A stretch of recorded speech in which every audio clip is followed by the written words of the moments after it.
Bonjour tout le monde, Alexandre Boulerice, leader adjoint du NPD et député de Rosemont à la Petite-Patrie, porte-parole en matière de travail. Hi everybody, my name is Alexandre Boulerice, Member of Parliament and Labour critic for the NDP. I'm very proud to be here today in Ottawa in Parliament with the labor movement of this country to proudly present the last version of the anti-scab legislation that I just tabled in the House of Commons this morning. The NDP has a long and strong history to defend workers' rights, and we think it's about time to have an anti-scab legislation at the federal level because it's the right thing to do, because it's going to bring a balance in a working relation. When there's a dispute or a conflict, it's important not to have replacement workers that are taking the jobs of people who are exercising their rights to defend their working condition and their lives. So this is a bill that will help workers in a lot of situations. This is a bill that will improve working conditions. It will improve collective agreement. It will improve the right of free negotiation. And so we are putting the bar today, and this is what NDP government would do, and this is something that we think should inspire the Labour Minister to when he will write the legislation that we expect at the beginning of next year. So this is something that is strong. This is something that defends workers' rights, and we think this is how things should be written in a real legislation that is coming pretty soon. But this is the NDP version of that bill. And alors je suis très fier, très content d'être ici aujourd'hui au Parlement pour déposer un projet de loi anti-scab, anti-briseur de grève. Ça fait longtemps que le NPD, on se bat pour les droits des travailleurs et des travailleuses. Ça fait longtemps qu'on dépose des projets de loi comme ça au niveau fédéral pour faire en sorte que lorsqu'il y a un conflit de travail, le droit des travailleurs d'exercer de la pression sur leur employeur est respecté. C'est un projet de loi qui va ramener un équilibre des forces qui trop souvent, malheureusement, est complètement débalancé parce que l'employeur a la possibilité d'engager des briseurs de grève, des travailleurs de remplacement, et ça vient complètement affaiblir la position des travailleurs et des travailleuses. Donc, c'est important qu'au niveau fédéral, il y ait une loi anti-briseur de grève. On a eu l'expérience au Québec avec une loi qui fait en sorte que ça réduit les tensions lors d'un conflit, ça réduit les possibilités de violence, ça réduit même la durée du conflit de travail. Et c'est quelque chose qui est d'actualité, on en a besoin, et je pense qu'il est à peu près temps qu'au niveau fédéral, on ait une loi anti-briseur de grève qui, comme ça, défend les droits des travailleurs. Dans ma vie antérieure, j'étais conseiller au syndicat canadien de la fonction publique et en 2002, premier conflit de travail que je vis, 2 semaines après avoir été embauché, c'est le conflit de Vidéotron, où il y avait eu des briseurs de grève, où ça a prolongé le conflit qui a duré presque 1 an. Vous me direz, ça c'est il y a 20 ans, mais c'est encore d'actualité parce que à Québec, en ce moment, les débardeurs du port de Québec sont en lockout et on sait qu'il y a des travailleurs de remplacement qui prennent leur job en ce moment. C'est le genre de choses qu'un projet de loi comme ça, au niveau fédéral, empêcherait. Puis je pense que ça va être très utile pour plusieurs travailleurs dans d'autres secteurs également, le secteur aérien, maritime, ferroviaire ou télécommunications. C'est un bon projet de loi et si on donne l'exemple au NPD, voici ce qu'un gouvernement du NPD ferait pour défendre les droits des travailleurs et des travailleuses. Alors on espère que ça va inspirer le ministre du Travail, M. Seamus O'Regan, lorsque, au début de l'année prochaine, il va rédiger le projet de loi du gouvernement minoritaire. Merci beaucoup et je passe la parole à Larry Rousseau. Merci. I am Larry Rousseau, Executive Vice President of the Canadian Labour Congress. Je suis Larry Rousseau, vice-président exécutif du Congrès du travail du Canada. The CLC is the largest labor organization in Canada, representing over 3 million workers in every sector of the economy. So the CLC fully supports this legislation, which will create a fairer collective bargaining process by prohibiting the use of scabs during a labor dispute. Nous remercions le député Alexandre Boulerice pour son leadership ainsi que celui du NPD dans ce dossier important. Our members across the country work hard and they play by the rules. They deserve the right to stand up together and fight for respect and better working conditions through a process of fair collective bargaining. But just to be clear, in any labor dispute, giant multinational corporations already hold most of the cards. For example, employers can stockpile inventory. They can shift production to other sites. A labor dispute may put a dent in company profits, but employees stand to lose everything: their savings, their jobs, their house, and their union. Rarely is a labor dispute a contest between equals. More often, it's a struggle between David and Goliath. However, when employers are allowed to use scabs, which are outside, non-unionized workers, to keep production lines going, employers de facto have 100% of the power, and that's not fair. The democratic principle of fair collective bargaining is demolished in these cases. The use of scabs pits working people against each other and divides communities. It removes the employer incentive to negotiate and settle fairly. It removes the collective power that withdrawing labor gives workers, helping to end the dispute by applying economic pressure. That's what it's all about, folks. It unnecessarily prolongs labor disputes, and it contributes to more conflict and disturbances on picket lines. When a company uses scabs, they turn a routine, typically short-lived work stoppage into drawn-out destructive conflict. Nous l'avons constaté récemment. Nous l'avons vu lors des disputes cet été chez Molson Coors à Montréal et chez Bell Canada à travers le pays. We saw it during the bitter 2020 co-op refinery lockout in Regina, the CESCO fabrication and engineering lockout in Edmonton, and during the 2019 strike at Compass Minerals salt mine in Goderich, Ontario. These examples demonstrate the urgent need for strong anti-scab legislation. Cette législation du député Boulerice est due, plus que due. So this will create a fairer process of collective bargaining that will support workers, their families, and their communities. And finally, it will limit the chance of labor disputes becoming long, embittered, drawn-out, costly affairs for all sides. Once again, the Canadian Labour Congress fully supports the legislation, and we urge the government and all parliamentarians to support this and pass it as soon as possible. Thank you. Merci beaucoup. Bonjour tout le monde. Good morning. My name is Mark Hancock, and I'm the National President of the Canadian Union of Public Employees, which represents 715,000 members all across this country. I want to thank my friend Alexandre Boulerice and the NDP for bringing forward this bill, and it's a bill that's important to my union, to my members all across this country. I want to start off by saying that I grew up in the labor movement. I've been involved for many, many years now. And one of the things that has always frustrated me and frustrated our members across this country is the use of scabs. It really unbalances what happens at the bargaining table. And it's very timely for me as well. Just yesterday, I was in Quebec City walking the picket line with our members in 2614, QP Local 2614, who work at the port of Quebec City, and they're employing scabs there. And I got a chance to talk to those workers who are only interested in getting a fair collective agreement, one that works for them and one that works for their families. Unfortunately, the scabs are in place and are taking the jobs of those workers. And really, unfortunately, there's been 2 serious accidents on that port already with the use of scabs. Luckily, up to this point, there's been no death or serious injury, but there's been millions of dollars of damage already done. As I said, I come from British Columbia. That's where I grew up in the labor movement. And in BC, there is anti-scab legislation. And as a result of that, we see much shorter disputes. So again, I want to thank my friend Alexandre, and I want to thank the NDP for bringing this important legislation to the House of Commons. And we look forward to it passing and ask that the Liberals support it. Thank you.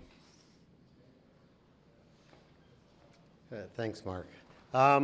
First of all, let me thank Alexandre for the opportunity to join us today, but even more importantly, to bring this important legislation forward and to do the advocacy work that is being done on the important issue. My name is Marty Warren. I'm with the United Steelworkers. I'm the National Director.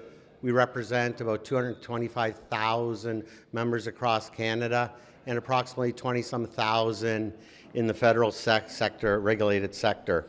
We represent rail workers, telecommunication workers, airport screeners, and I should just mention the airport screeners who keep our skies safe and want to keep our airports open and efficiently. They're also in bargaining currently right now. They need the government to step up and do better funding. Our port workers in Quebec who have faced scabs taking their jobs. Our port workers in Quebec have been on strike since June of this year, and again, watching scabs take away their work each and every day. And we know if provincial legislation that is in Quebec, we know if there was anti-scab legislation, that strike would have been settled many months ago. I think it's important that we note that in the government's consultation paper from 2012, January 2012 to around August 2022, that the use of scabs is an astonishing overall number of 42%.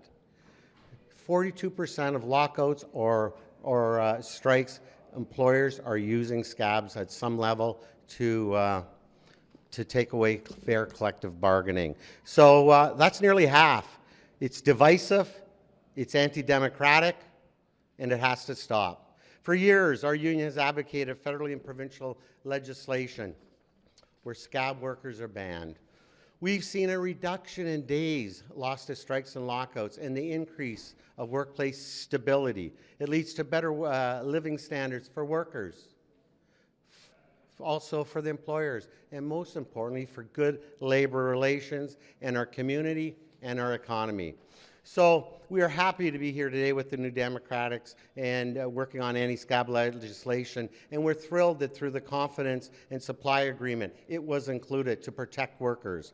And we're happy that the minister acknowledged the need that something needs to be done. So we're proud to do this work. We're proud to continue to push the legislation forward. We don't want to miss any chance to get this done because we've heard this story before, over and over again.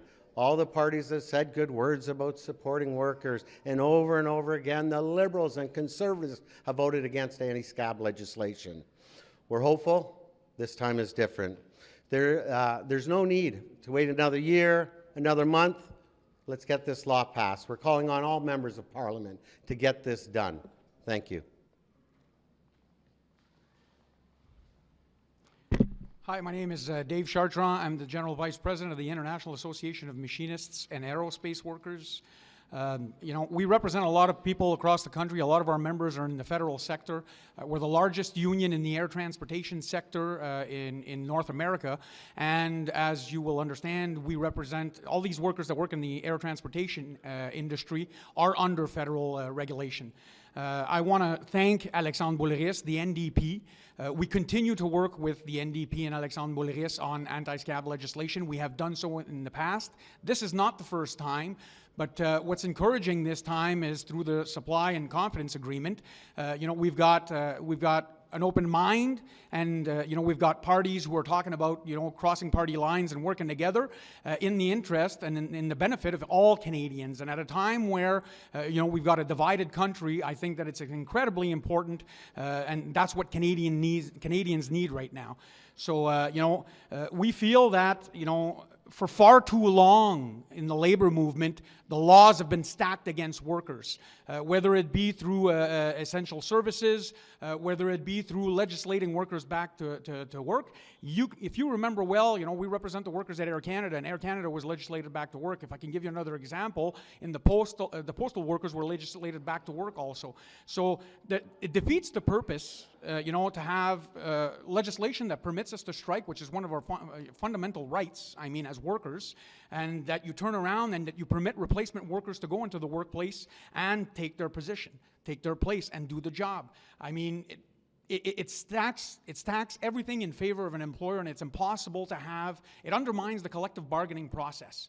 So it's important that this legislation pass, and that it pass quickly, so that we have a fair chance at the bargaining table to achieving a contract. When an employer is allowed to rely on replacement workers, the strike historically lasts way longer. Labor relations become very difficult, and already the process of negotiating a collective agreement is hard. And what happens is it ends up being, for decades to come, tarnishing the labor relations and the relationship between the employees and the employer. So, we're very proud of what, the NDP is doing right now with Alexandre Boulerice, and we're committed to continue working with them to ensure that it passes in a timely fashion and that it's, it doesn't go through all this red tape and take forever to come into play. So, again, I want to thank Alexandre, and I'm hoping that, the project, sees the day as quick as possible. So, thank you very much. Mon nom est David Chartrand, je suis le vice-président général pour l'Association internationale des machinistes et des travailleurs de l'aérospatiale. Puis, comme vous le savez, dans le transport aérien, on représente un grand nombre de travailleurs et de travailleuses dans le secteur fédéral. Nous sommes le plus grand syndicat au niveau du transport aérien. Et puis, depuis longtemps, on veut saluer Alexandre Boulerice pour le travail qu'il est en train de faire au niveau du dépôt de ce projet de loi-là. On travaille avec le NPD depuis plusieurs années. Ce n'est pas la première fois qu'il y a une tentative d'essayer de faire passer un projet de loi anti-scab. On espère et on est encouragé que cette fois ici, ça va être la bonne, parce qu'on est encouragé de voir qu'à travers l'entente qu'il y a avec le NPD et les libéraux, que le projet va voir le jour. Pour les travailleurs et travailleuses qu'on représente, vous le savez, si vous vous souvenez, Air Canada, la législation, depuis trop longtemps, les lois du travail sont en défaveur des travailleurs et des travailleuses. Et puis, il n'y a pas longtemps, Air Canada, quand nos gens ont été en grève, ils se sont fait légiférer pour retourner au travail. C'est arrivé aussi au niveau des travailleurs des postes. Donc, ça défait le droit d'aller en grève. Et puis, ça donne un poids supplémentaire à l'employeur pour ne pas régler une convention collective, d'avoir le droit à utiliser des travailleurs de remplacement. Donc, nous, on espère que ça va passer et puis que, finalement, on va être capable de négocier des conventions collectives de façon égalitaire, avec un rapport égalitaire, où ça va arrêter de détruire les relations de travail dans les milieux de travail où on est, puis ça va permettre aux travailleurs et travailleuses de finalement avoir des contrats de travail qui ont du bon sens. Fait que je vous remercie encore une fois, puis on va continuer de collaborer avec le NPD et avec le gouvernement pour s'assurer que le projet de loi passe le plus rapidement possible. Merci. Merci, merci Larry, merci Mark, merci Marty, merci Dave. Maintenant, on est prêt à prendre vos questions. Monsieur Boulerice, ça a été souligné, ça fait partie de l'entente avec les libéraux d'avoir une loi anti-scab. La semaine passée, vous étiez aux côtés du ministre O'Regan. Pourquoi avoir choisi de quand même déposer un énième projet de loi du NPD, si je peux dire, en ce sens? Bien, l'histoire du NPD comme défenseur des droits des travailleurs et travailleuses faisait en sorte que pour nous, c'était vraiment une priorité de mettre ça dans l'entente qu'on a négociée avec le gouvernement minoritaire libéral. Ça fait partie des 27 points qui sont dans cette entente-là. Alors, on est fiers de pouvoir aller de l'avant. On est confiant qu'on va être capable d'avancer sur ce dossier-là et qu'on force les libéraux à finalement le faire. J'étais avec le ministre il y a 2 semaines pour annoncer la consultation publique parce que c'était une étape importante là-dedans. Mais nous, on travaille avec le mouvement syndical depuis des années, puis on dit, bien, voici selon nous à quoi devrait ressembler un projet de loi anti-scab qui serait robuste, puis qui serait cohérent, puis qui vraiment défendrait les droits des travailleurs et des travailleuses. Alors, on est tellement gentils, on est là pour aider. Alors, on met le papier sur la table, puis voici la copie. Si vous êtes intéressé, on vous la donne, c'est gratuit. Donc, ce que vous dites, c'est comme un canevas pour que le gouvernement dépose son propre projet de loi qui cheminerait plus vite, là, finalement. Vous savez, des fois, on peut prêcher par l'exemple. Alors ça, c'est un bon exemple. Alors, c'est une proposition qu'on met sur la table. Et voici ce que le NPD, on aimerait voir dans le projet de loi. Puis ça fait des années qu'on travaille avec nos partenaires là-dedans. Jusqu'à récemment, on était en discussion. On a peaufiné ça. On l'a modernisé également pour que ça soit avec la nouvelle réalité du travail en ligne, du travail à distance suite à la pandémie. Alors, on pense que c'est une bonne proposition qui devrait inspirer le gouvernement. Si les libéraux proposent leur propre projet de loi qui est moins que ça, vous, ça ne passera pas, là? Nous autres, c'est important d'aller de l'avant avec un projet de loi qui défend les droits des travailleurs, qui empêche l'utilisation de travailleurs de remplacement. Puis vous savez, les libéraux déposeront le projet de loi qu'ils veulent suite aux consultations, mais ils vont subir aussi de la pression des gens qui travaillent sur ce dossier-là depuis des années. Et puis, on pourra toujours travailler en comité, amener des amendements pour le perfectionner le jour où ça sera amené en comité. J'aurais une question pour les leaders syndicaux qui veulent répondre un petit peu dans la même veine. Vous avez salué le lancement des consultations la semaine dernière, l'engagement des libéraux de présenter un projet de loi dans l'année prochaine. Est-ce que vous voulez un peu que ça aille plus vite, puis c'est un peu pour ça que vous êtes ici aujourd'hui? Moi, absolument, c'est sûr. Absolument que c'est sûr qu'on aimerait ça que ça aille le plus rapidement possible. Ce qu'on veut pas, c'est justement, comme j'ai dit tantôt, c'est qu'on s'en fâche d'un fleur du tapis, puis que ça soit quelque chose qui est continuel, puis qu'il arrive quelque chose qui ferait que, tu sais, on a l'opportunité avec un gouvernement, puis une entente comme qu'on a là, de faire passer un projet de loi comme ça qui est tellement important pour les Canadiens et les Canadiennes qu'on ne voudrait pas passer à côté. On ne voudrait pas qu'il arrive quelque chose qui fait que le gouvernement tombe, qu'il y a quelque chose qui se passe ou quoi que ce soit, puis qu'on se retrouve encore une fois à attendre pendant des années. Ça fait longtemps que c'est à venir, 150 ans, où ce que, tu sais, ça aurait dû être fait. Là, fait aujourd'hui, pour nous, c'est important. Puis de partir à partir d'une barre, la barre est haute, est mise, bien, de partir à partir de là, il va y avoir une consultation. Mais au moins, on va déjà avoir un document de discussion, on va déjà avoir des soumissions qui vont être faites par les syndicats, etc. Puis ça va accélérer le processus en espérant pour s'assurer d'avoir ce projet de loi-là avant qu'il arrive quelque chose où on ne voit pas le jour. On ne voit pas le jour avec le projet. Alors, la rapidité, c'est une chose, mais on peut dire en français des fois que le diable aussi est dans les détails, hein? Même si c'est un anglicisme. Alors, pourquoi? Parce qu'il ne faut pas, dans notre out d'avoir une législation, qu'on oublie le contenu, non seulement du bill, mais aussi des règlements qui vont être associés. Alors, les points doivent être sur les i et les t doivent être barrés. Et c'est pour ça que nous saluons l'initiative du député Boulerice, parce que le NPD sera là pour s'assurer qu'on va avoir une loi qui est étoffée, une loi qui remplit les besoins de la cause. Merci beaucoup. Merci. Merci beaucoup. Thank you very much.